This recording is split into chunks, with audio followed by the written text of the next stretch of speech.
What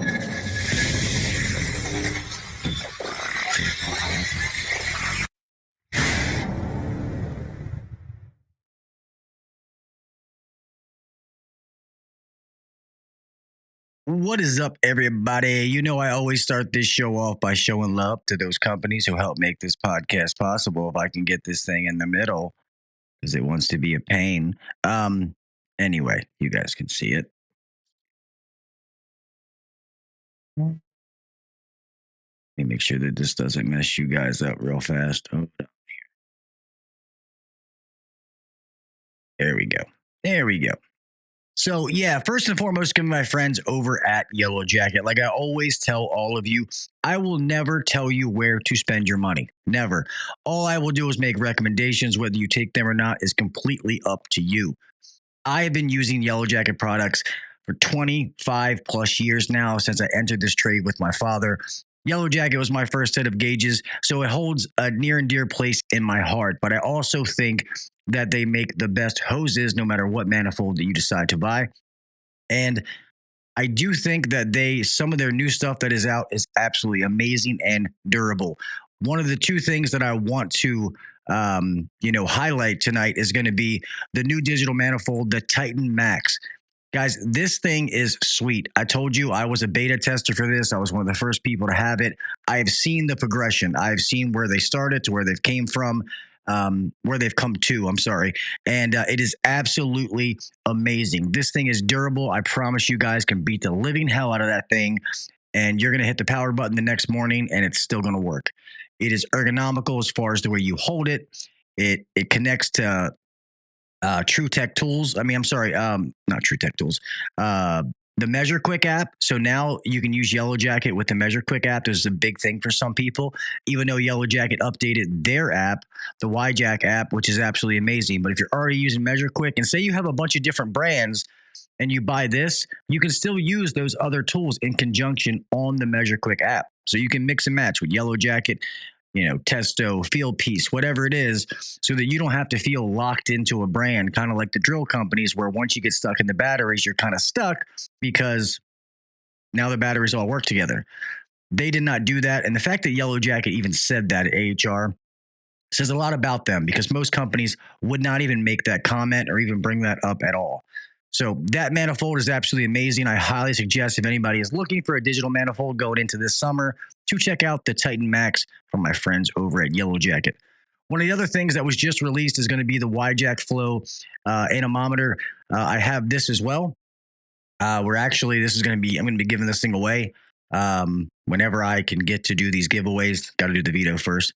Anyway, this thing is sweet. And this magnet that you'll see up here is nobody has this but Yellow Jacket. They made this in a 3D printer, was the first one. I remember they made the first one. This thing is very, very sweet. So if any of you guys are looking to spend some of that before summer money, go to your local supply house and check it out. Or you can now buy Yellow Jacket tools on True Tech Tools. And you can also use the discount code Uncensored to save 8% on your order. All right. Remember, Yellow Jacket, 75 years of expertise built into every tool. Next, you know who it is. It's going to be my friends over at Bluon.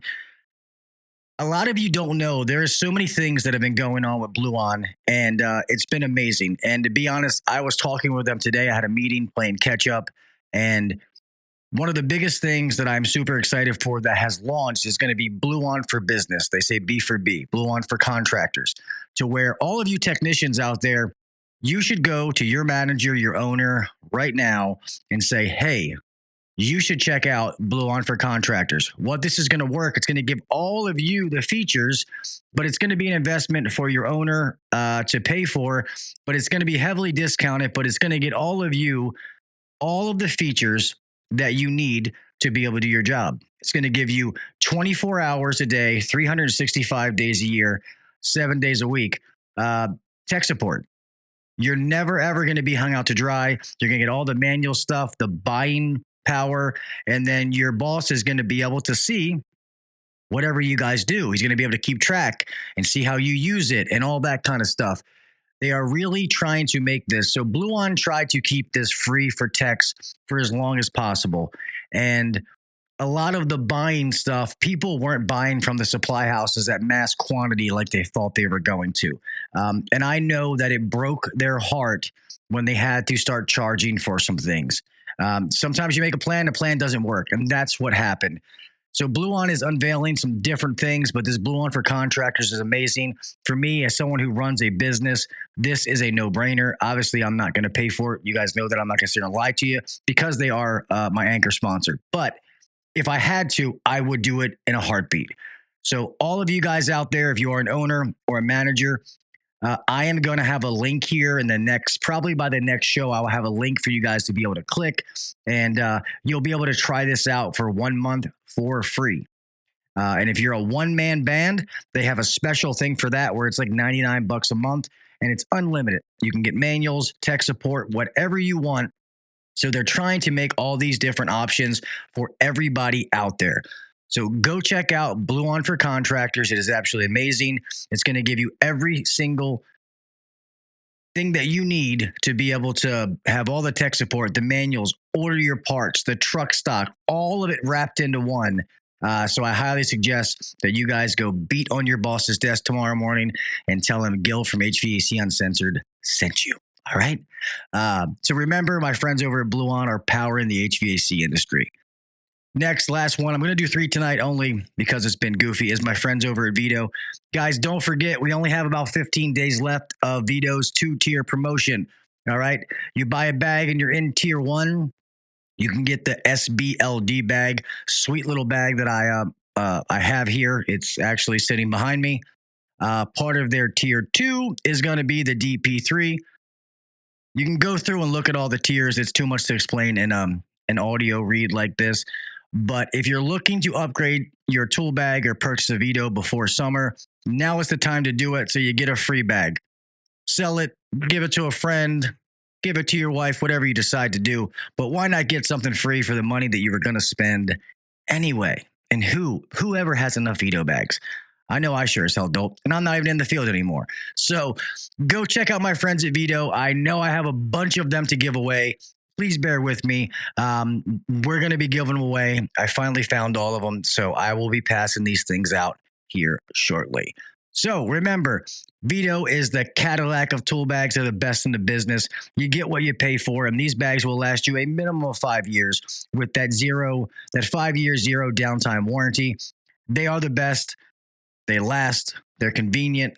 They hold your tools. They protect all of that money that you need to do your trade every day. To me, it's a no-brainer. I would never use another tool bag. VETO is where it's at. All right? Go get yourself a VETO Pro Pack tool bags that work. Let's get on to the show.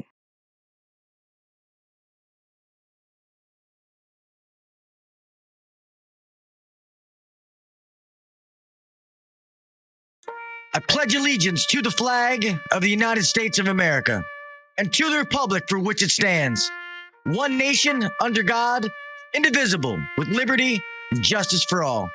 God bless the United States, and thank you to all those men and women who defend it.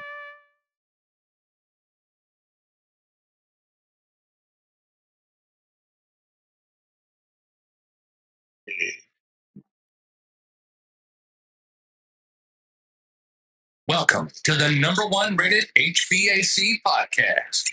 If you're looking to grow in the HVAC industry, then you're in the right spot. Blue collar people talking about blue collar shit. Let's get better together. So turn up the volume, buckle your seatbelt, and let's welcome your host, Gil KV Jr.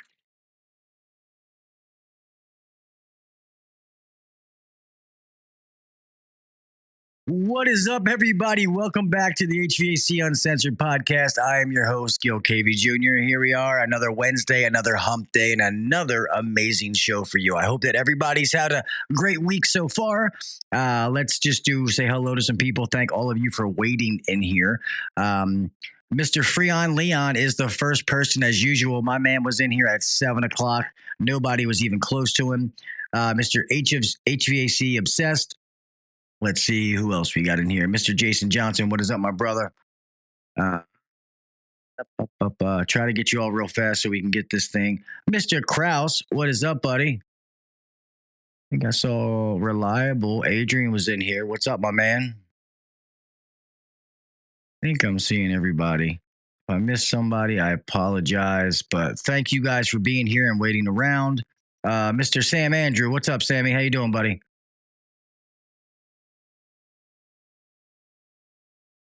Sam, it's got to be. So it was only the music on there. When this music plays, did everybody else hear it? Because when you listen to the audio, it's there. Um, when I played it on the stream deck, it was a problem, but the audio that plays through the mixer, I haven't had a problem with. So real fast before I go, I'm going to move on till we start, but please put in the comments whether you heard that music or not. And Mr. Hughes, man, what's up? So guys, I have a good show tonight. I know a lot of you are technicians, and some of this, is not going to be, when you're thinking about financials and owning a business is probably not going to be your cup of tea, but I think it's something that you guys need to listen to. I know some of you have aspirations of maybe owning your own business one day. And a lot of people that listen to this are one-man bands, or they are managers, or they aspire to be a manager. And finances in business is huge. How you treat them affects everything. And to be able to have that conversation with somebody that does this for a living makes me excited, especially in my position. My job, I have to protect the reputation of Beltway. Also, I have to protect the finances to make sure that we are making money and we're not just, running in circles. That's how people all of a sudden take a look at the bank, and next thing you know, they're locking the doors and the company's shut down. So, comment. Okay, you heard it. Thank you. So, without that, that's not my specialty, so I'm not going to talk about it. But guys, please help me put your hands together.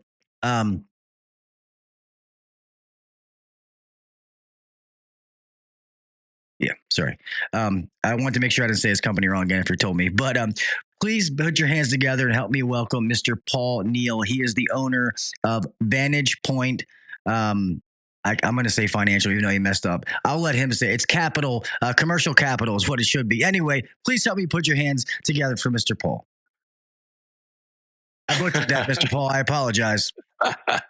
Hey, Gil, that's okay, man. I'm excited about being here. It's Vantage Point Commercial Capital, but hey, it's just us talking today. No big deal. Yeah, sorry. I had my wife texting me from upstairs. I'm trying to move the phone over, so I apologize. But I do thank you so much for being here, and I do know that this is a topic that being a technician and working my way up, and then working my way into the office, I had to learn everything. Just because you're good at fixing stuff doesn't mean you can be a good business owner or know how to run a company. And I had to learn a lot. So when I hear things like this, when it comes to financials and stuff like that, I try to soak it up like a sponge because I know it's only going to benefit me in the long run. Yeah, I mean, for sure, for sure. I mean, I know you have a lot of technicians on the show. You mentioned many of them have aspirations to ultimately maybe own their own shop, grow their business, eventually go that route. And, I think the HVAC world is an amazing place to do that for someone who has that ambition. Interestingly enough, my nephew just is in the HVAC world. He got in the business a couple of years ago. He went to community college down in Eastern Virginia, down towards the beach. Just graduated with his associate's degree, but he's been working in the field for a few years. And the thing that's exciting is my brother and I talk about that he can work for someone for his entire career and do amazing things. Or if he decides he wants to, he can be a one-man operation and get himself a truck, or he can build a business and scale it to whatever level he wants to. He works for a large company now that did just that. They're doing quite well. It's a great company. And so it's important, I think, for even the technician to be exposed to this sort of thing, because like you said, you run the business, there's a lot of lessons to learn. And the more you know, the more effective you're going to be, the better decisions you're going to make. And, it's a seed for the future. Perhaps it'll serve you in some way. Yeah, for sure. And I tell them even learning some of these principles will help them in their personal finances, making decisions on things like that. So some of these principles, whether it's business or personal, doesn't matter. So I'm sorry that I skipped ahead, but If you want to give people a little bit about who you are, what Vantage does, and a little bit about you before we get going. I'm sorry I skipped over that. No, man, we're rolling here, dude. Yeah, Vantage Point Commercial Capital. We focus on helping. We have a couple of missions. Essentially, we help business owners and individual investors as well that aren't business owners grow their wealth through real estate investing. So we have a lot of clients that aren't just the business owner. Many of them are employees, have jobs or whatnot, but they want to buy investment real estate, whether it's single family, multifamily, or commercial, to build their portfolios and diversify. One of the main areas we focus on as well is for that business owner that has a local presence and they're renting their space and they want to sort of accelerate their wealth creation. We show them how and educate them on how and the process of buying that space or building a space or whatnot, so they can enjoy some of the benefits long term in that process of ownership, equity appreciation, tax advantages, and control. So those are kind of the areas that we live in. They overlap because most people, even people that love what they do and they become excellent at it, as your listeners are focused on. That's why they're listening. They want to get better and better and better. They get to the point where they're making good income, and so then what do you do with it, right? You certainly don't want to spend it all, because if you spend it all, you got nothing to show for it, and you're just basically going paycheck to paycheck. Yeah. But what you want to do is build a future, and real estate investing is a great way to do that. I know you do some of that yourself. We briefly touched on that, and so that's what we do. We really like to help educate people and help lead them to wherever it is they want to go in the space, over time, so that they have sort of a glide path. And a nest egg and a future beyond and outside of the business or the trade or whatever downstream. Yeah, no, I love that. And I remember whoever reached out for you when we set this up. That was one of the things they said about not renting your building and owning it, and that really kind of struck a chord, because we are going through that right now at Beltway. So we are blowing out the seams at our original office. It's not a big enough space. We looked at other places to rent. They don't kind of fit what we need. It's either too much office, not enough warehouse, too much warehouse, not enough office. Then the prices are astronomical. But then it's like, hey, well, I'd love for us to be able to own something, so that way it becomes an asset for Beltway versus, something that's, bringing us down, that is gone like that once the lease is over. And yes, I've done, things in real estate, but to sit here and say that I'm some kind of real estate guru or know that would be a lie. I've just surrounded myself by good people that help me make decisions. And I haven't even had a chance to ask some of them. So that's why I love that this is on the podcast, because I'm curious, and I know we probably can't get it all in an hour long show, but I am curious to how some of those processes and how some of those things that maybe aren't common knowledge, that people are being able to achieve that. Yeah. Well, I mean, so taking that classic case of, buying the space, like you said, so your company has gotten to the point where, and we see this, there's a couple of triggers.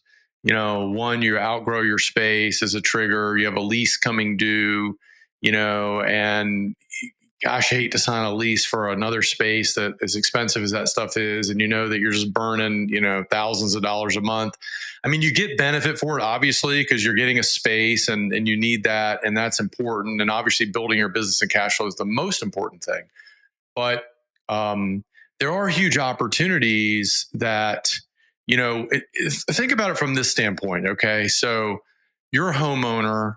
Many of your listeners are homeowners, and just, forget about the investment side for a minute, but you buy a home because, well, for a number of reasons. Generally, when you start out, maybe your first, start working, you probably rent for a few years to kind of get your sea legs and get some income coming in, all that, and some stability. But at some point you're like, okay, we're going to have to live somewhere for the next, hopefully long time, right? And number of years. And, eventually you probably will trade up and change and all that. But you're like, okay, well, inflation is going like this every year, going up. Home prices are going up every year. Rent's going up every year.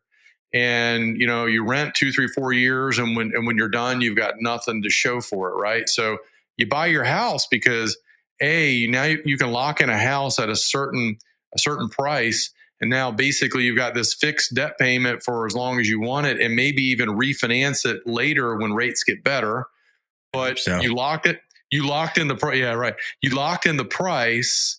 And at one point, but now it's going to keep appreciating value. So you're going to be getting equity or free cash, basically. Every payment you make serves as almost a forced savings program, because now part of it goes to pay down that principal balance. So the value of your property is increasing over time. Now, granted, 1 year to the next, it's hard to say for sure, but over the long run, right, it's going to grow. And then the balance of your loan is coming down every single month.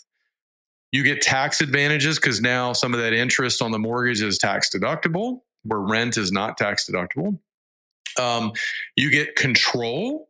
So you can, if you want to renovate a bathroom, you can do that. If you want to redo your kitchen, you can do that. And you're going to put money in it, but you're going to increase the value of it, number one, and you're going to increase the qualitative or your personal experience on, hey, your wife's going to love it because now you've got these granite countertops, and so you're checking that box, right? Yeah. So you're in control of that. Nobody can say we're not going to renew your lease. Nobody can come and say, oh, this year we think your house, we're going to raise your debt amount on the house because we wanted to, and the market has gone up. So you've locked all that in, you build equity, you get all those advantages, control. And then now, oh, by the way, 5 years from now, 10 years from now, you decide, hey, I want a bigger house. Now you've got this big chunk of equity that you weren't really planning on saving, because most people sort of spend up to their income level, right? They don't save a lot, but you've had this forced savings program that now you can tap into and use it, sell that house, or even do an equity line on it, but sell the house, take that money and move it to something else. And so now you might have struggled in the beginning to get a down payment for your first house, but the next one, it's baked into your home. So it's already there. So when you think about like owning your business space, it's not that different. You lock in a price on a building, or you build a building to suit what you need. And every payment you make is going to pay down the balance. So you're building equity. It's going to appreciate over time. There's some great tax advantages for owning your own building. For instance, your company becomes a renter of the building that your real estate business owns. So basically you set up a business to own the real estate. But so you're paying rent to yourself basically, and it allows you to get some tax advantages through depreciation that you wouldn't get as a renter. Nobody's going to show up on your door at lease renewal time and say, you know what, Gil, we think we want to use this space for something different, and so we're not going to renew the lease. Or, hey, Gil, we're going to raise your lease rates by 15% because this whole area has grown so much. It's in such high demand. Everybody wants this flex warehouse space. And so you're welcome to stay, but it's going to cost you a lot more. So you got to deal with that. Or like one of my clients, he owned a pizza restaurant, built his business locally, and put $80,000 in the kitchen, renovating the kitchen so he could get it just the way he wanted to. He's an immigrant. It was really an awesome business. It's been about 8 years. One day the owner knocked on the door and said, I'm selling the building. So what's he going to do now? He's renting, he's leasing. He's like, okay, well, where am I going to move my pizza business to? I put all this money in the kitchen, kind of building it out the way I want. And fortunately for him, the owner gave him the first right of refusal to buy the building, and we were able to help him do that. So it locked it in. But it's not always that easy, right? Sometimes it's like, well, too bad, so sad. Go find a place to move your pizza restaurant to. You got 90 days and you got to let all your clients know. And oh, by the way, your pizza clients aren't probably going to move very far. There's a pizza place on about every other corner. So good luck. Well, can't there also be stipulations that even though he redid that kitchen, he can't take anything with him? Yeah. Generally when you improve a lease space, it's called a leasehold improvement, and it stays with the property. So you're improving somebody else's property on your dime. And people say, well, they'll include it in the lease. Well, they might, but you're paying for it because they're going to increase the lease rent amount, or they're going to extend the term out 5-7 years or whatever. So you're paying for it. But here's the other thing that people don't think about. Like, I've got a client now. He's in the remodeling business, and he's got a small HVAC company as well that he started. He decided he wanted to build a steel building, and so he's building 12,000 square feet. He's going to occupy 8,000 feet of the 12, and he's got 2 tenants already lined up to take the other 2 spaces. So with the market rents in the area, the rent he's going to generate from the 2 tenants is going to almost carry the entire freight of the mortgage of this brand new building. And so he's leaving a rent situation into a building that's going to appreciate. The tenants are going to pay down the freight on the mortgage. And he's going to get the tax advantages of that. He's not going to pay taxes most likely on their rent because he's depreciating the building. So it's just a win across the board. And oh, by the way, when his business continues to grow, like your business is growing, busting at the seams, he can choose to not renew one of the tenants' leases in 3 years or 5 years, and he can expand into that space instead of having to go find another space. So he's already got it built in. It's so funny you say that because Ryan, the owner of Beltway, my buddy who owns it, we just talked today about a space that we saw that's kind of prime to where we are. And I want to say this one is like 10, 11,000 square feet. And it has some businesses on the front are the same thing that we would be able to rent out. Some of them already have leases that are extended. So we would take over the lease if we bought it. And their rent is enough that it would be great for us. And then if we do want to take that space, granted, we'd have to put some work into it because it's not set up for what we want, but we could make it work. And the location is good because you can tell me if I'm wrong, but I've always thought too is, well, it's always location. But if I can find a location that can also eat up part of my marketing bill, if I can put a sign up that's near a main highway or a main road, now I'm killing 2 birds with 1 stone, and my budget's going down, and my P&L is a little happier when I look at it. Those numbers start to make a little bit more sense. Yeah, I mean, I'm just smiling because I have a good friend in the HVAC business, and he's cobbled together a pretty big business over the last 5 or 6 years by buying other businesses, and he's got an amazing story. His name's Chuck, but he just recently bought space on a major highway. It's not a highway like I-95. It's a like Route 1. So you got businesses on the highway, right? It's got, I don't know, 50, 60,000 cars a day go through there. I don't know the exact number, but it's funny you say that because the building I'm looking at is on Route 1. Okay. Yeah. I'm sorry. It's so funny you said that. No, it's fun. Yeah. So the funny thing is though, so he's got like 5 acres. He's got the building. He's got some space that he can build another structure on later. But the coolest thing is there's a billboard already on the property. So he's going to use that, and he's going to line all of his trucks up, right there on the highway. So everyone's going to see it. So he was spending, I think he told me $4,000 or $5,000 a month just in marketing on like billboards and things like that. He's like, I won't have to do that anymore because now it's on my property. And so it's a win-win-win for him because that's, marketing is marketing, right? If you can do it for free, then oh my gosh. So just like you're thinking, yeah, I mean, it's positioning is great, and location. It depends on the type of business. If you're HVAC, you don't have retail customers probably coming in, so you have maybe a little more flexibility than maybe a small restaurant or a coffee shop or a brew pub or something, which is great because you can find maybe a little better prices than that sort of thing. Yeah. But if you can couple it with advertising, it's worth paying more to get the location for that exposure because it's baked into your presence. Yeah. I've heard other people. So a family friend, he's like an uncle, but he's not a real uncle. He was in the Marine Corps with my dad, but he's a real estate guru, and he always says he's big on this thing. Not always, but he says if you find a piece of land, you can buy the land, then use the land to, what does he say, to mortgage the to build something on. I forget the way he says it, and I'm having a brain fart, but he said to keep that option because a lot of times in the long run, you're gonna pay a lot less than what you would have paid for something that was already there, and you're having your money's working for you versus. He explains it so much better. But have you heard something like that where people buy land and then they can mortgage the land to build the building or whatever? Yeah. So, land. If you can get land, I think he's talking about if you have equity in the land, then that equity in the land would serve as your we would call your down payment or your equity injection into the construction to build the building. Yeah, that happens all the time. So. If you'd find the ideal piece of land and maybe you're not ready yet to, build the building or whatever, but you can buy it and you can start building equity in that. As long as you have cash flow, right? Because, land, you can't rent it, you can't move there, right? So it has to be some free cash flow. But if you can do that, then as that piece of property appreciates, or if you pay cash or however you do it, then that is definitely your equity injection in the build.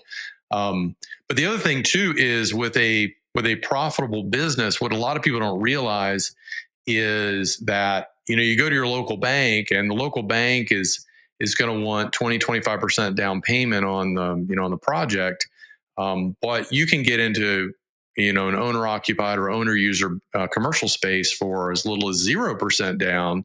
0 to 5 is pretty common. 10 is really common. And so it changes the dynamics a lot because that holds a lot of people back thinking, I got to come up with some massive down payment. Because if you think it's a $1 million building, we just pick a number, 20% is $200,000. And so that $200,000 could be working capital or something, could be reserves. You might use it for payroll or inventory or whatever. And if you put it in the bricks and mortar, you are literally tying it up. So we always suggest, even with people that are capable and they have the cash, to really think twice about, pumping it all into the down payment when you don't have to. Yeah. And then you can deploy it in other things. You can use it for other things. You can use it maybe to buy a competitor. You can use it for working capital. You can use it for just a slush fund. Cash is cash. Cash is king. It's good to have it. So it puts you in the driver's seat, gives you a sense of, control and whatnot. Because there's like 5. I mean, I like to say there's like 5 ways to buy a commercial building. It's about 5 and 5 only. One is cash. You can write a check if you're capable. Not many people do that, but not really advisable. Yeah, sometimes we do that. Yeah, I mean, for a whole list of reasons, but the 2, sometimes the sellers will finance it. Some are part of a transaction, and sometimes that can be a great way to go because the terms are generally pretty favorable to you, the buyer. You can go the conventional route, like I mentioned, where you go to the local bank and they want 20-25% down, and their terms are shorter, and they have a lot of what we call covenants and a lot of restrictions and things like that. So it's generally not the best way to go. You can sometimes get the best rate, but you sort of pay the price on the other side. There are private investors that will fund these, anything from like joint ventures, venture funds, insurance companies, things like that will fund them. And then you have the SBA has a couple of programs, the 7A and the 504, which are great programs if they're coupled with the right funders, investors, lenders. Because some places really butcher the programs, but there are some preferred lenders that really know how to do it and make it, a nice process. So there's different ways to skin the cat. It's a little bit different than like buying a house, which is all sort of pretty boilerplate, pretty standard. You've got, Fannie Mae, Freddie Mac that kind of writing the ticket for everybody. But my biggest thing would say, look, you got to just be open to the idea and the possibility. If you at some point you want to own a business, that it might be possible to do it. Or if you do own a business and you've got a lease, it's something that you should explore because you're literally maybe walking on your gold mine every day. And instead of having one business that's doing well, you might have 2. And the second one just grows passively just because you're existing, right? Because your business has to live somewhere, just like your family has to live somewhere, right? Yeah. Yeah, no. And that makes sense. And the whole cash, and people don't realize, just so some of you technicians out there, you guys see the videos I post and the size of Beltway. We're probably 35, a little under 40 employees. You have to have cash flow. Our payroll is $55,000-$60,000 a week. Yeah. You know what I mean? So 200 grand doesn't go. So that means, okay, well, so we're good for a month, so that's why definitely. Well, I heard this. They always say, rich people spend other people's money. They let their money, they buy assets or let it grow in money market accounts or whatever. And then they borrow money. And people are like, why do they borrow money? Because they can, and their money's working for them while they're spending other people's money. And that's so whether that's buying a commercial property, buying a house in your personal life or in your business life, I feel like that's a huge lesson that I've learned. Not to go off track, but being young and dumb, you mess your credit up. I got it fixed. And then it's like, well, if I don't need to use it, I'm not going to. And then my older brother, who has got a doctorate in finance and business, he's like, that's stupid. Don't do that. I think that's what he got his doctorate in finance. I know he's got his doctorate, but I refuse to call him doctor. But he was like, no, he's like, nowadays, if you ever want to do anything, you have to use your credit and you have to use it wisely. Let your money work for you. Something as dumb as 2% back on groceries and gas, things that you're going to do anyway. But when it comes to the business side, I think that I'm good with it, but I give it to, so I'm 41. Ryan, the owner of the company, my buddy, is 29, but he is brilliant. He is very, very smart. He can read a book in an hour and recite it back, and I couldn't tell you the cover of it. I'm more of a you show me and I'll remember how to do it kind of person. But I know we looked through some of the SBA things, and we have been acquiring companies. So getting a building has to be next because of, like I said, we just don't have enough space. But it's making sure that it stays a positive thing and we don't make the wrong decision by doing something that's, ill-advised. And next thing you know, yes, we have a building, but now we just stretched ourselves so thin. If God forbid doesn't something happen, we opened a plumbing department. Trying to find vans around here is hard. We just did a deal through Enterprise. Thank God that we had to put no money down. So I thought about that when you were talking about sometimes you don't have to put any money down. So making some of these decisions is stressful because it's crazy that you can make the decision now and you don't feel the effects of that wrong decision until maybe 5 years down the road. And it's like, oh man. Yeah. Yeah, no doubt. No doubt. You definitely have to be intelligent about the choices. I'm going to step back and come back to that, this idea of other people's money. In just a simple example. So for instance, the way you would look at return on money or return on investment just simply is the amount of money you're investing in something versus the growth of that money over time, right?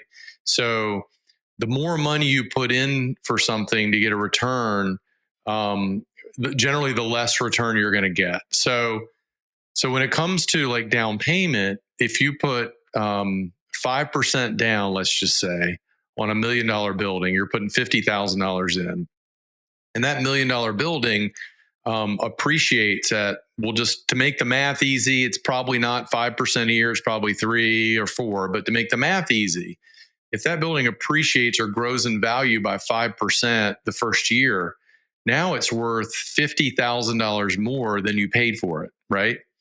So you invested 50 as a down payment one time, and now it's worth $1,050,000. Well, the next year it's going to grow another 5%.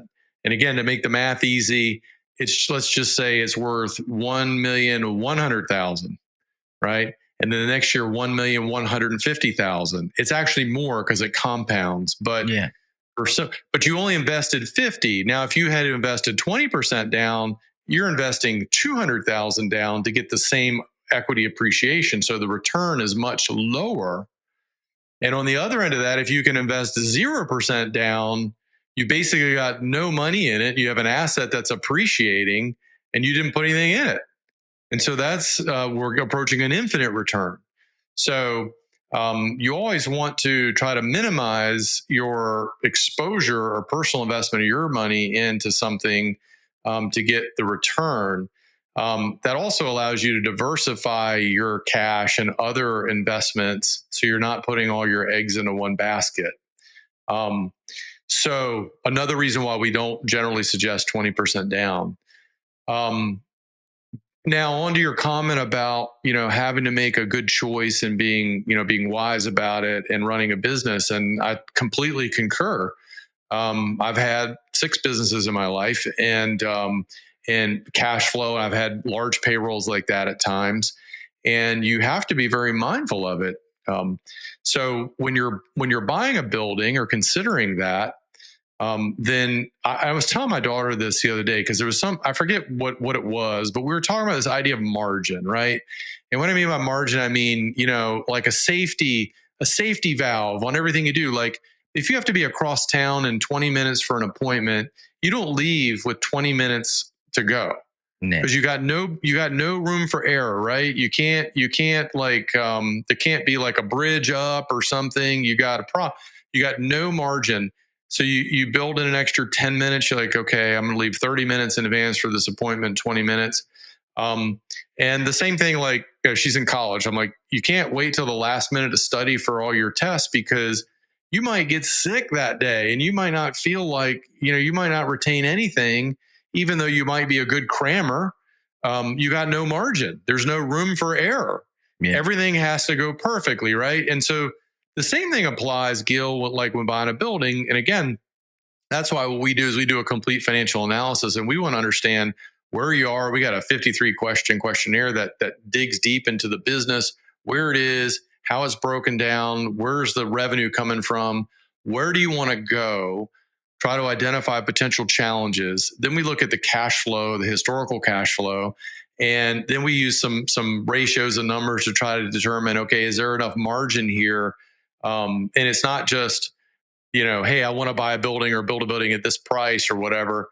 The question is, does it make sense? Is there room for error? Do you have reserves? Is there backup? Worst case scenario, what could happen? Best case scenario, what could happen? And then the most likely scenario, what's probably going to happen, somewhere in the middle, right? But we want to walk through that with a potential owner, so you understand this going in. So it's eyes wide open. And so I tell people, and this, whether you're buying a house or a building or whatever, don't fly in by the seat of your pants and try to get a deal in 30 days or wait till your lease on your apartment or your lease on your business rent is going to be due for renewal in 30 days.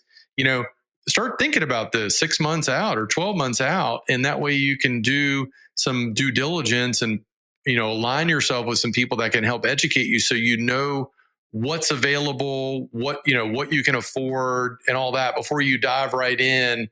And that way you've done it in a way that makes sense. It's smart. You can feel good about it. And, are there risks? Sure. There's a risk every time we leave our house, but at least it's a calculated, well thought out decision that you can feel good about. And the odds are it's going to work out in your favor because it was done in a way that, makes sense. And besides, and then you can pull other people in and get counsel from other people. Like we always suggest, we bring in a CPA, your attorney, if you have one. All the parties are going to be involved, so everyone can weigh in on the decision. So it's a clear decision, and there's no, like uncertainty in the process. Yeah, and it's funny you say that, because we actually. The fact that we didn't want to rush into something, we renewed our lease in our building like 6 months ago for 2 years, because we knew that we couldn't make a decision right now. We're getting ready to go into summertime. We can't be trying to find a new building, and we started looking. And worst case scenario, we had our attorney look over our lease. We can sublease it. Worst case scenario, you know what I mean? Right. So if we had to do that, we could, or we could use both spaces. It's not like, having too much space right now is not a problem for us. So we could figure something out if we needed to. But yeah, that's why we did that. And people have told me, they're like, oh, well, if you're going to get a new place, then why did you renew the lease? Because we need a place now and I don't know where we're going. So that's why. Well, and if you build, it's 12 months out once you find the land. So, I mean, you got to get land and plans and all that. And, but the cool thing is you and your listeners are in an amazing business. I mean, here's the thing. You're not in some fad of a business that's here today, gone tomorrow. You're not going to be Amazoned out of business, right? I mean, people have, I mean, you talk about summer, right? I mean, AC units are blowing up left and right, right? I mean, wintertime, where's my heat? I'm freezing here. It's like, they're not going to fix it from China. They're not going to fix it from California. They need Gil and the team to show up and come fix it. And maybe I need my basement encapsulated or my crawl space or whatever. There's so many things that aren't going away. Houses and real estate's getting older and older and older, which has more opportunity. So you guys are in a business that if you do a good job and you serve your clients and you got a great reputation, which I know you do, and for the technicians and the owners listening to this that aren't affiliated with you but have their own business, that's one of the most critical things you can do. Because if you can build a client base that appreciates you because you did a great job and you're respectful and you show up on time and you do a great job and you educate and inform them, they're going to call you back and they're going to refer you out to people. And as you build this base, now you've got a business that's very valuable. And I tell my nephew all the time, even if you don't own the business, you get those great reviews. You serve those clients because you're going to be so much more valuable to the existing organization you're part of that they're going to they can't help but to promote you and help you do better. And in worst case, if they don't recognize you, you can go somewhere else or go out and do your own thing. But that's the secret to whatever kind of business it is, right? You want to give great service and treat people the way you want to be treated and serve them. And it comes back, man, many times fold. And when you have a business like that, it's easier to make a decision to a long-term decision like buying a building than some transient business. And, one of the things we look at as a lender today, believe it or not, is not just your credit, your personal credit and your business credit, but we look at reviews. We want to know what your customers are saying about you because no one wants to lend money today. Everyone's living in a glass house to a company that treats all their customers poorly, right? Because it's a character, it's a reflection of character. It's a reflection of short-sightedness. And hey, everyone gets a bad review or two at a time. I get that. That's not what I'm talking about. But consistent, you can tell this is nothing but a disaster. There's equity. When you're getting good reviews for yourself and your company, you're building equity into your future, not just the company. You're helping the company win. You're helping yourself win. And you're positioning everybody to be in a better place tomorrow than they are today, which then serves this idea of investing in real estate in the business, which is a long-term play, right? It's not a short-term thing. Don't buy it if you're going to be in and out in a year. Don't buy it if you think you're going to double your money tomorrow. I'll be the last guy to promise get rich quick. It doesn't exist. And anyone that's selling that is selling a pack of lies. And you might temporarily look at Bitcoin, right? You can make a lot of money shortly, and you might as well just go to the casino.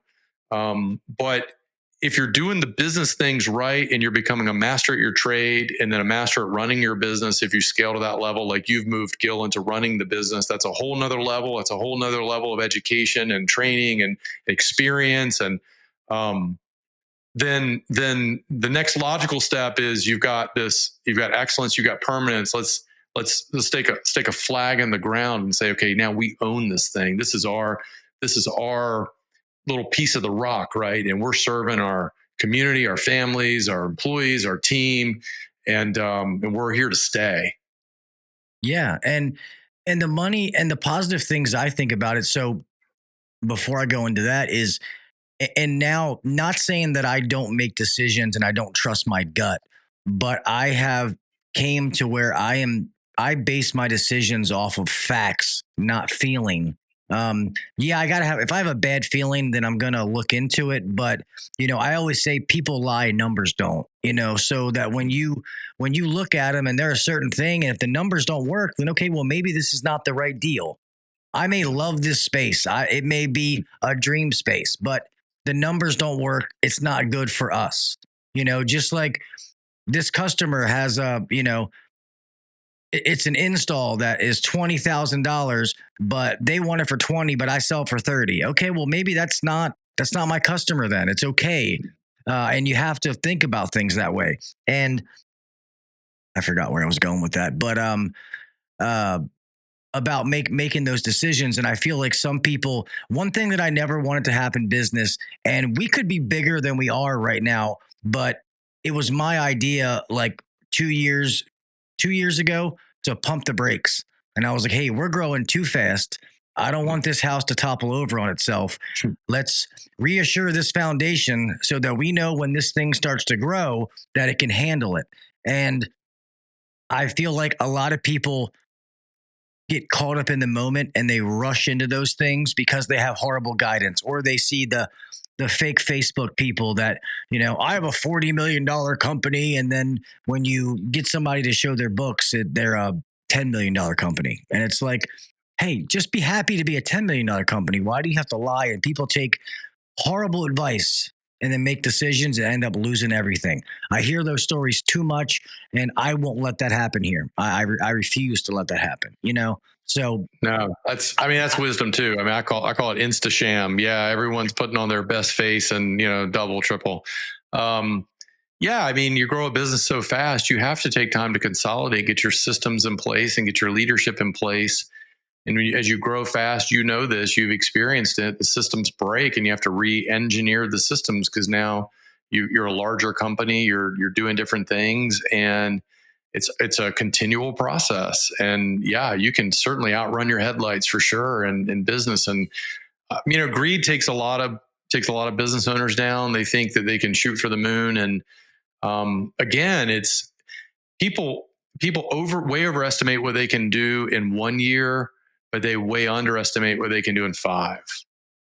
So everyone thinks they're going to shoot the moon in year 1. It doesn't, and they make poor decisions sometimes. Either they don't keep going because it didn't happen fast enough or whatever, or maybe they hit a volt, they hit the mother lode vein of, gold vein, and things just are popping so fast.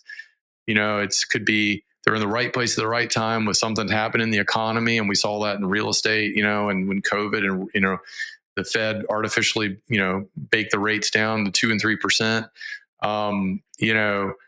That was, that wasn't really anyone's skill, buying a house or selling a house. Then it just you're in the right place at the right time. So yeah, so it's not, but it wasn't sustainable. And so, no, I think what you said is very wise. You do have to pump the brakes from time to time, consolidate, and it's a lesson because you can outgrow your own knowledge and experience level, and that's when it becomes a problem, right? Your business can grow faster than what you know. And as John Maxwell has famously said, it's like in the law, you're the law of the lid. You're the leader. You're the lid of your, whether it's the company of you.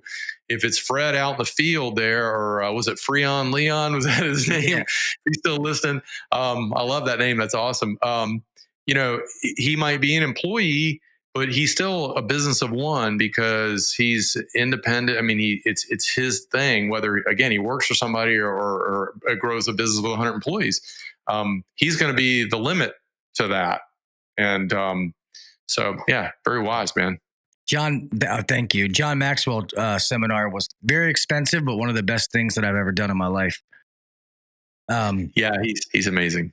Yeah. And I also tell people this, like, as we grow and people are like, man, I can't believe you guys aren't doing more revenue. And I asked them, I'm like, okay, well, if you know about business, would you take a $5 million company that makes, 25% profit, or would you take a $10 million company that makes 5% net profit? And they're like, oh man, well, I'd take that 10 million. I'm like, wrong answer. I would take that $5 million because that $5 million company is making more money, and they're going to probably be at 10, when the $10 million company goes out of business. Because if you're at 5%, you have no cash flow, you have no culture because you can't put money back into it. So that number is not the only thing to worry about.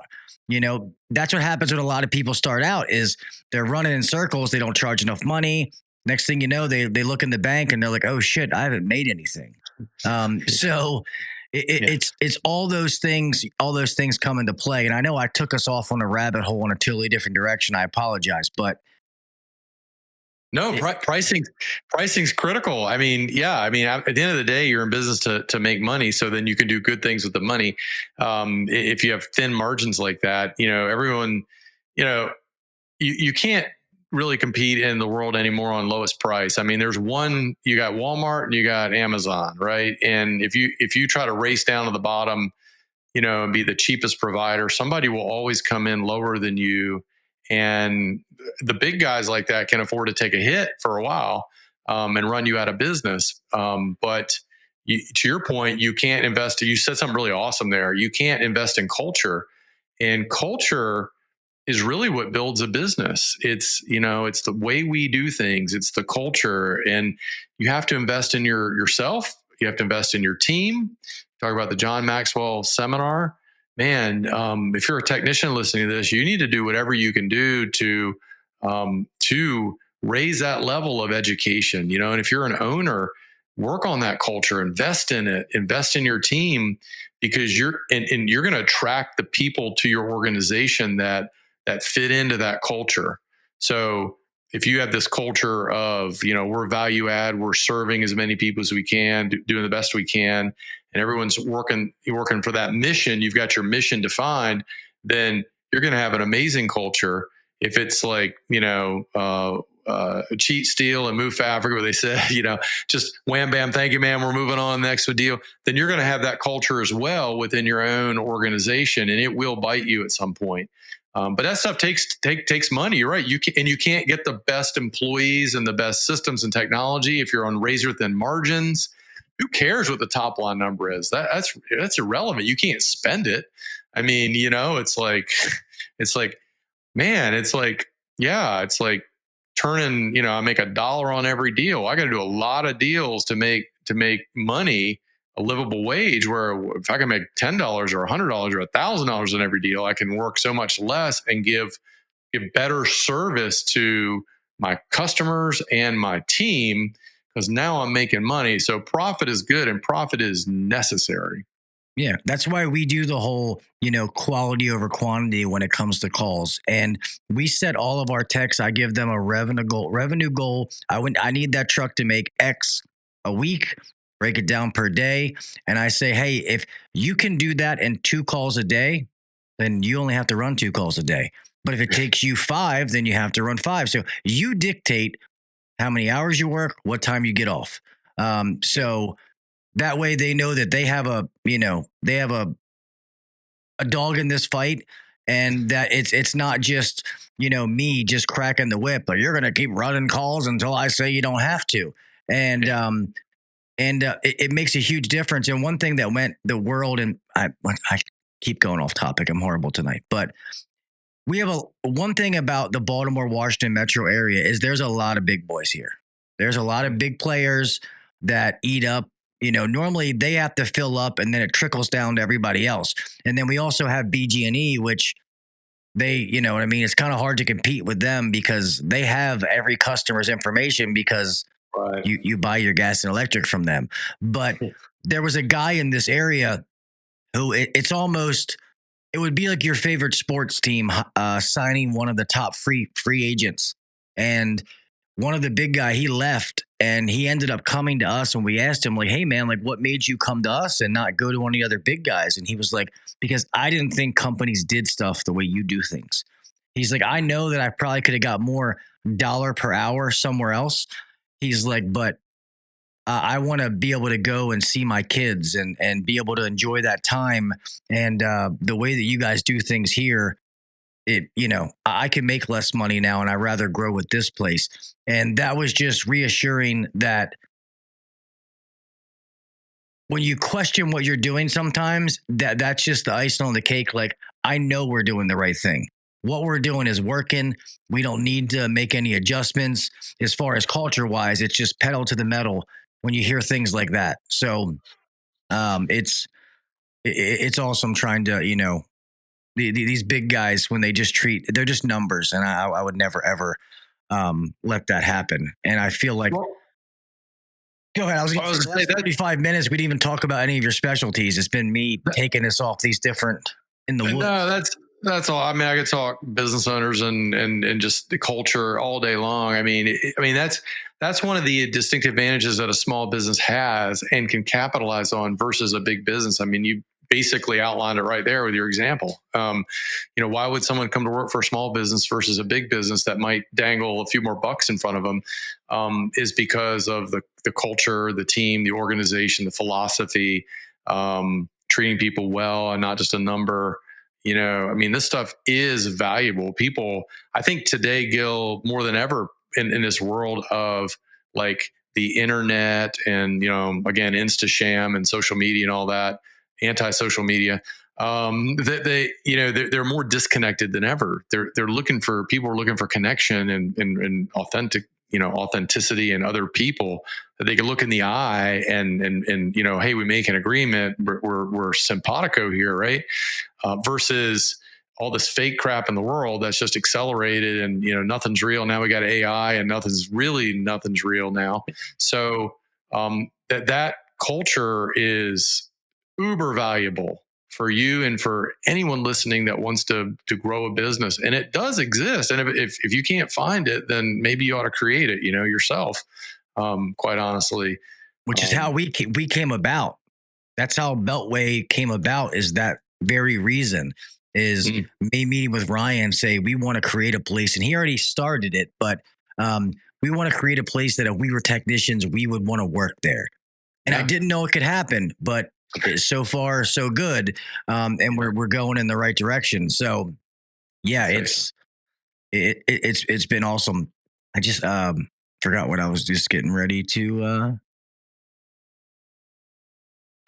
I forgot what I was getting ready to say. I had something that I wanted to throw out there, and then I totally forgot what it was. Damn it. I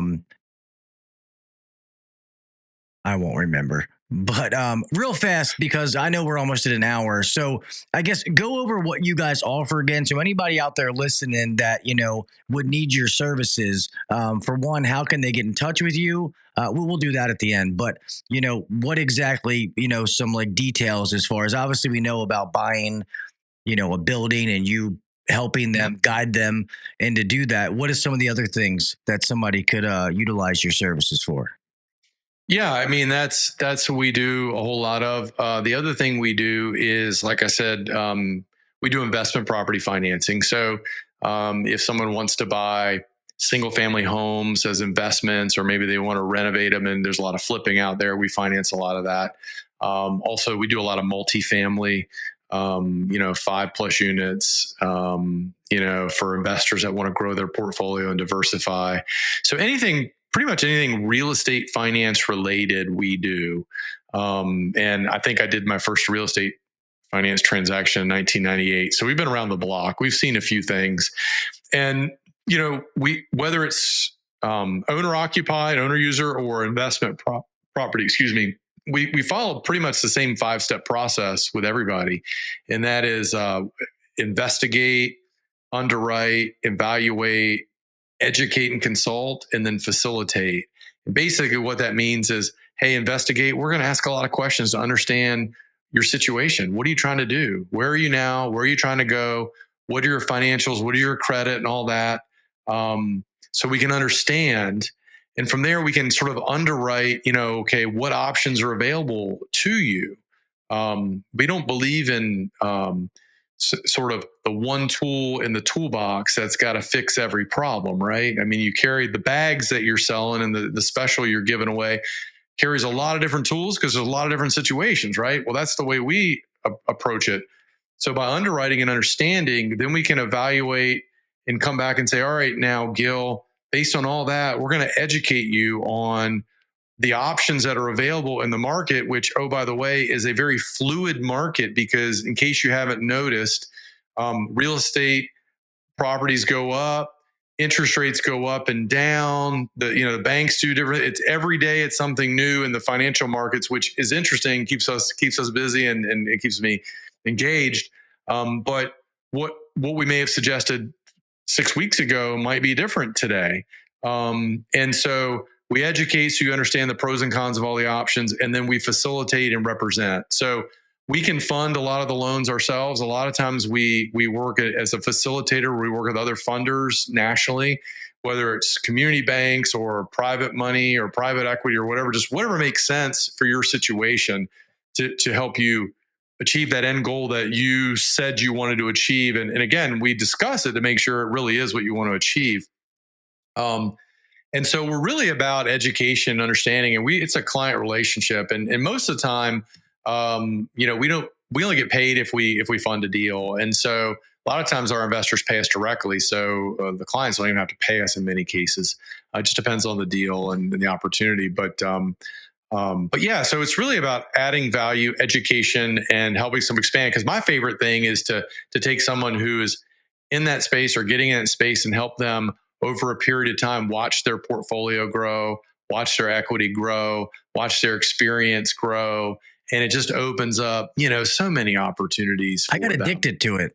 Like, yeah, when I started adding things and making money, like it was like I didn't want to spend it. Like I got addicted to watching it and wanting to learn. Okay, it's great to see the money go up, but why? And stuff like that. It gets to a point where it's. I like to look at it and be like, this is great. It makes me feel good. It puts you in a good mood knowing, that kind of stuff happens. Yeah. I'll ask you if you still have a few more minutes. I know we had so two things. The one is, how has it been getting to advise people and on buying these properties right now with the horrible economy, interest rates being, dog crap. And then how have you been advising them about that? And then the other thing is, we have seen some people, and I know that this is big trouble. And I will never say the person's name. It's not mine, but they were getting like SBA loans using some of that money to go to try buy a property. And I'm like, that is called money laundering, my friend. You cannot do that. So I don't know if they followed through with it, but, yeah, just letting people know that that's a no-no. It's got to be your money, your funds. You cannot borrow money to do that. That's not okay. Yeah. Like SBA funds are strictly for like owner user space, not to go out and buy investment properties, for sure. How are we advising people? So Gil, we focus on cash flow. So we look at property appreciation and tax advantages as a bonus. We think that's going to happen over the long run, because if you look back, 5 years, 10 years, 20 years, the house you're in today, unless you built it, was a lot cheaper 20 years ago than it is today, right? So over the long run, they're not making any more land. Population is growing significantly. And so there's more demand on that. Even today, with interest rates have gone up, like in real estate, like residential real estate investment, the biggest challenge we see right now is inventory, because there's not a lot of properties on the market, because a lot of people locked in these, 2.5%, 3% interest rates. And unless they have to move for some reason, or they just choose, they're moving in and out of the area, they aren't selling. So you have a lot less inventory on the market than we should normally have, which is sustaining property values. But at the end of the day, cash flow is what we look at. So we want to know, at today's interest rates, will this property yield you enough cash flow that it makes sense? And we have back to this margin thing. Essentially, what we look at is we want the rents that it can generate to be about 25% greater than the mortgage payment and the taxes and insurance and everything, minimum, generally, as a rule. Mm-hmm. There's some opportunities to maybe to be a little bit less than that based on certain situations, but that's kind of optimal.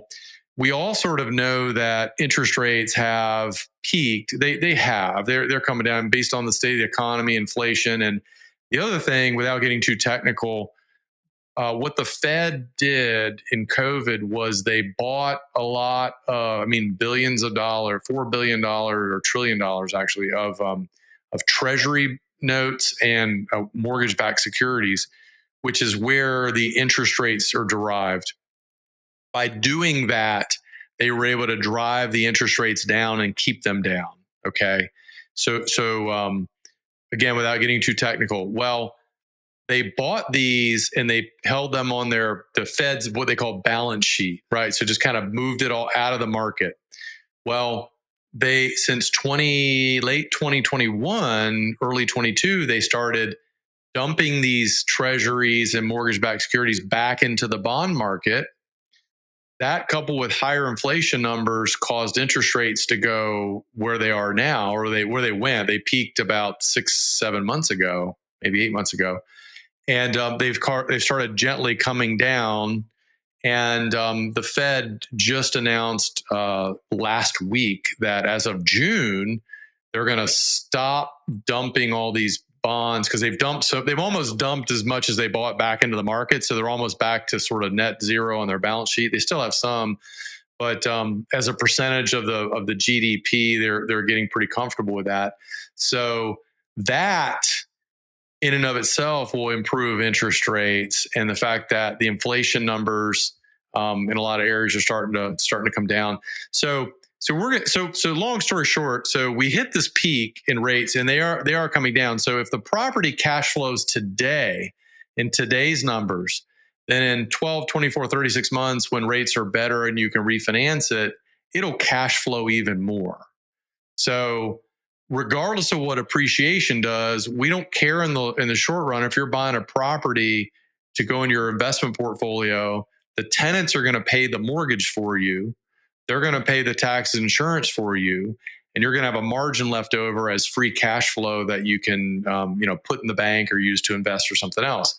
And oh, by the way, if that $300,000 house happens to appreciate, 10% over the next 5 years, then you just picked up another $30,000, there in value, while your tenants are paying down the loan, right?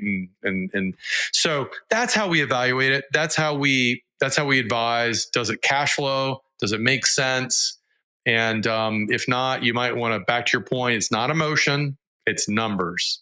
Okay. It's a pure numbers play. It's like, okay, doesn't make sense to make the cash flow work. You have to put more money down into it. Do you really want to put this much money in this property when you could be using it somewhere else, to make it happen? And that's like, even in my situation, like I was telling you with this house, I don't have a great interest rate. It's like 6.5, but I got a house for half of what it was supposed to be. So, the house is worth 1.4 million. I paid 630. Yeah, it sucks. My payment's a little higher now, but when interest rates come down and I can refinance, I'm going to be the one sitting back laughing, because the equity that I already have in my house, my payment's going to go down. And now if I want, I can pull those funds and go buy a rental property or go do something else with it. Like, I looked at it from all the options, and I know that I'm going to make out in the long run. You can always refinance an interest rate. You can't change what you paid for something. So that's what right. I tell people. Just educate yourself and try to look at it, even be devil's advocate on situations. I try to look at everything through different avenues. And this house, yes, I need it for my family, but it was an investment. And I know that I'm going to make out in this deal. I just got to eat that shit sandwich of paying a $5,000 mortgage payment until I can, refinance. But I knew that I could. I don't want to, but I know that if I do that for a little bit, it's going to make out in the long run. That's right. You're making an investment. You're a little pain now, but yeah, they'll come down. You better refinance that in a year or two, and the payment will come way down. And to your point, the property is the property. It's still worth 1.4, and in 2 years from now, it's probably worth 1.5. And so, even if it isn't, in 5 years it will be worth more. So, at the end of the day, you locked in the price of the property on a fixed 30-year term that is only going to get better. It's not going to get worse because they can't raise the rate on you, right? Yeah. So that's a lot of young people don't get it. The ones that came through COVID and saw these rates at 2.5%, 3%. Now they see them in the 6s, and they're like, "That's crazy." No, actually, 6-7% is about average what it's been over the last 30 years. So that was an anomaly. I think we're going to get back down in the mid fives, and they'll have some other programs. But yeah, it's you got to do it. I mean, timing is never perfect for anything you do in life. If you wait for everything to be perfect, you won't do anything. You'll never leave your house, right? So, yeah, I think that was a good choice. I'd have done that if I were you. Yeah, no. So I think it'll be good, but we're way past, Paul. I want to thank you so much for coming on. I really, really enjoy these conversations. And I know that the guys in here do too, because I can look at their comments and maybe they're not going to be buying a business or buying something, but it's still, you learn something from the conversation and it's enjoyable. I really, really do love this. If there's ever something to cover, that we have missed and you want to, come back on, we can run this back and do this again. Please reach out. I really, really enjoyed this conversation. I just love to learn stuff, hear people's story, and maybe sometimes it's talking about wrenches, sometimes it's selling equipment, sometimes it has nothing to do with HVAC. I get it, man. I'm with you. I enjoyed it too. I appreciate the time. Yeah, of course. So now if people wanted to, reach out to you, what is the best way to get in touch with you guys? Yeah, the best way is go to our. We have a website just basically for the book and buying your building. But if you go there, you can also contact us. So it's ownyourbuildingnow.com. Ownyourbuildingnow.com. You can get a free copy of the book, even if you're not ready to buy today. I think it's like $6.95 for shipping and printing, and we pay for that. We pay for the book, and we just ship it to you. There's also an evaluator, it's like a 2-minute quiz on there or assessment on, does buying a building make sense for you? And if you're not in a position to buy a building and you're not interested, but maybe you're thinking about investment real estate or whatever, you can also click the button to schedule like a 20-minute discovery call with myself or my team. We can just talk about that. Cause again, like I said, we do that all day long for people that aren't in a position to buy a building or don't want to for whatever reason. And, you can also go to my personal website, paulneal.net, paulneal.net. I host a couple of podcasts as well, and you could get all that stuff and all the links there. And that podcast specifically talks about, it's called the Brick and Mortar Money Show. It's really the idea of taking, business owners into free cash and investing in real estate. So it's a whole lot about real estate investing, from land flipping. You were talking about land. I had a guest on there just, I think we just went live this week, and it was about land flipping, which was fascinating to me because I had not done that. To single family flips, the good, the bad, the ugly, to syndication. So all over the map. If you want to do any of that, it's on there, and some really smart people, a lot smarter than I am, on there. That have done amazing things or doing some amazing things in real estate. If it's something, and I would just encourage everyone, Gil, that if they haven't thought about it, and maybe this is a new concept to them and they're young, they should really start thinking about how they could get on the real estate train. Because if you're young, what a great time to get started, because it's going to do nothing but grow your wealth over time. And you'll look back in 5 years, 10 years, 15, 20 years and say, oh my gosh, look at where I am. I'm so thankful that I made that decision. And it literally can be life-changing for you. So that's what I would suggest. Yeah, no, I agree. I wish I'd have done it 15 years sooner, but it is what it is, and it has been life-changing. So Paul, thank you so much for coming on. I really, really enjoyed this, and I'll try to make sure that we stay in touch after this, and try to have you back on for another topic or discussion, talk about anything. Except for HVAC. I just know how to set the thermostat. Hey, that's fine. I don't fix it anymore either. I just help other people to do it. I make fun of me and say my tools are dusty. But yeah, thank you again for taking the time on this Wednesday night to come chat with me. I really appreciate it. My pleasure. It was a lot of fun, man. Appreciate it, Gil. Yep. Thank you. I'm going to go ahead and close this thing out. Hey, I hope all of you, I appreciate the comments you all are giving. I hope that you did learn something in this, and it was just an enjoyable conversation. You guys know how these are when I podcast. Sometimes we'll talk HVAC technical, the X's and O's, and, static pressure and electrical stuff and all these other things. Sometimes it'll be a motivational or sales thing or communication stuff. Sometimes it's just hearing someone's story. Sometimes it's financial stuff. And I just want you all to get something out of it. Whether you're going to, go buy a building or you just learn something financial or something that makes you better in your everyday life. I love that.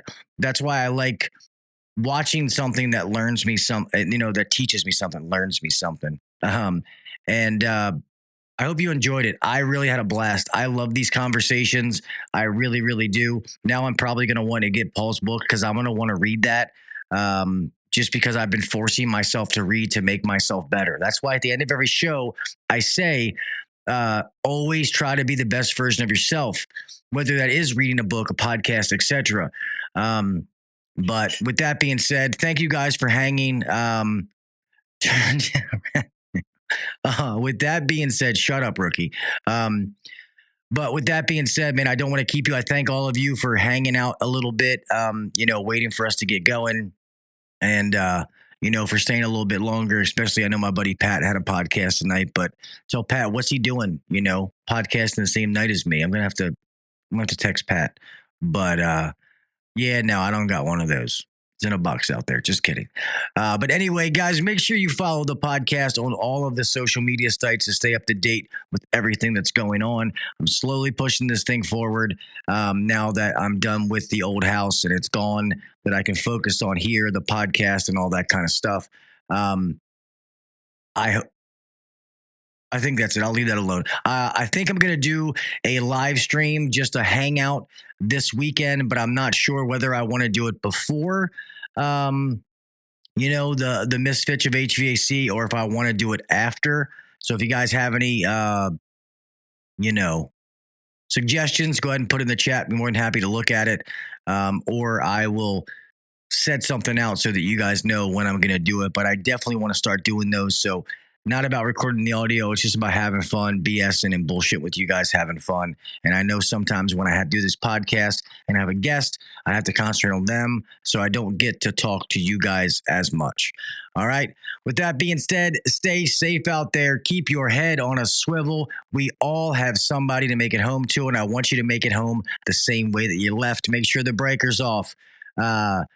The unit is grounded, whatever it is, just please be safe. There's so many dumb things that can affect us, and I don't want to see anything happen to any of you. Do the little things. Set yourself apart from the next guy or girl. All right? Keep learning. Always be the best version of you. Try to learn as much as you possibly can, even if it's not even HVAC related and it's something in your personal life. Just keep making yourself better. Keep growing as much as you possibly can. You can thank me later, because the moment that I started being or doing that and having that kind of mentality, my life changed in a positive way. That and my faith, but I will never preach, my faith to you guys. I may talk about it, but I'll never preach it at you. And then another thing, as far as it comes to the trade, if you're good at what you do, give back, help somebody else, leave your legacy, and you can look back and be like, man, I remember when those three guys were helpers and I trained them and now they're three fucking killers out there. It's the first time I said the F word tonight. How about that? But do those little things. All right. I hope that each and every one of you have an amazing rest of your week. Make sure to check out all the other shows, our friends out there. You got Overtime out there on Fridays. You got Misfits out there on Saturdays. And then I'm going to do the live stream. All right. So stay safe. I appreciate each and every one of you. And until next time, I'll talk at you mofos later. See ya. Thanks for listening to the HVAC Uncensored Podcast. Don't forget to check us out on Facebook and Instagram, or email us anytime at hvacuncensored@gmail.com. Now, get back to work. Shut this down. The views and opinions shared on the HVAC Uncensored Podcast may not necessarily be the views and opinions of our sponsors or guests. Bye. Appreciate you guys.